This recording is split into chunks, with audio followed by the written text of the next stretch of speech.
कति ह पिरावत है कति भर भरावत है।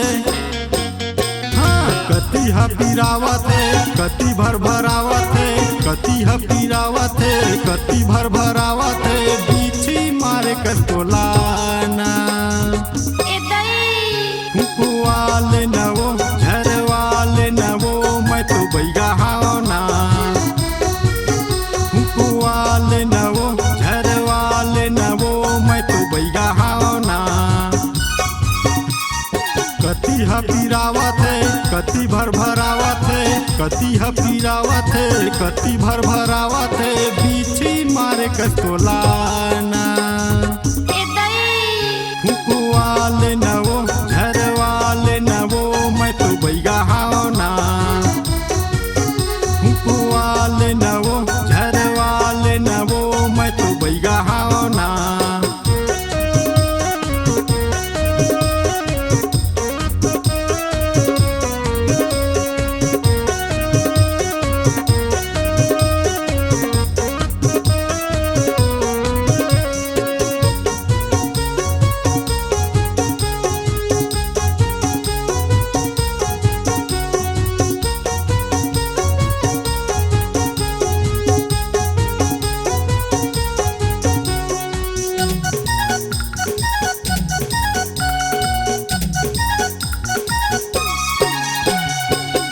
दिन के जादू टोना करे हावे तोला भूरी बिछी मारे कस्तीरावत हावे तोला भूरी बिछी मारे कस्तीरावत हावे तोला।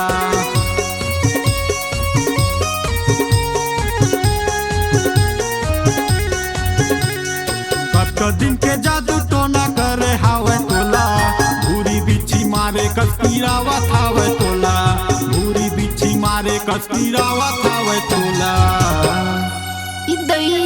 बहुत पिरात है गा एकरे ले तो कथा हो का कहत गा फूको वाले नवो झर वाले नवो मैं तो बैगा हाव ना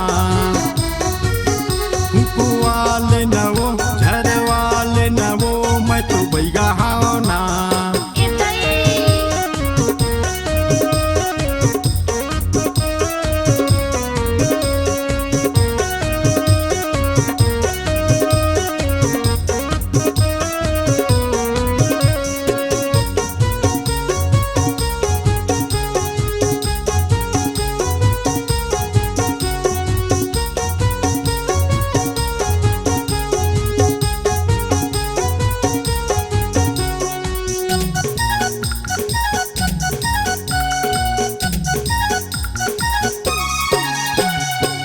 तीर माया के बैठना फूकन देना मोला मैं बैगा फूकैया वाला मंत्र मारा तोला मैं बैगा फूकैया वाला मंत्र मारा तोला।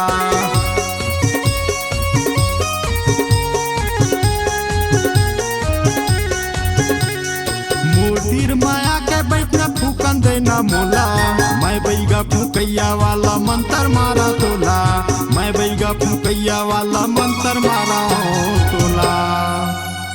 बिछी मारे कस्पिरावा थी गा एकरे ले तो कथा हो तोला का कहथस फूको वाले नवो झर वाले नवो मैं तो बैगा हाव ना फूको वाले नवो झर वाले नवो मैं तो बैगा हाव ना। कति ह पिरावत है कति भर भरावत है कति ह पिरावत है कति भर भरावत है बीछी मारे कस्तोलाना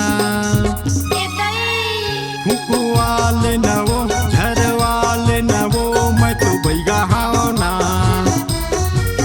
फूको वाले नवो झर वाले नवो मैं तो बैगा हाव ना फूको वाले नवो झर वाले नवो मैं तो बैगा हाव ना फूको वाले नवो झर वाले नवो मैं तो बैगा हाव ना फूको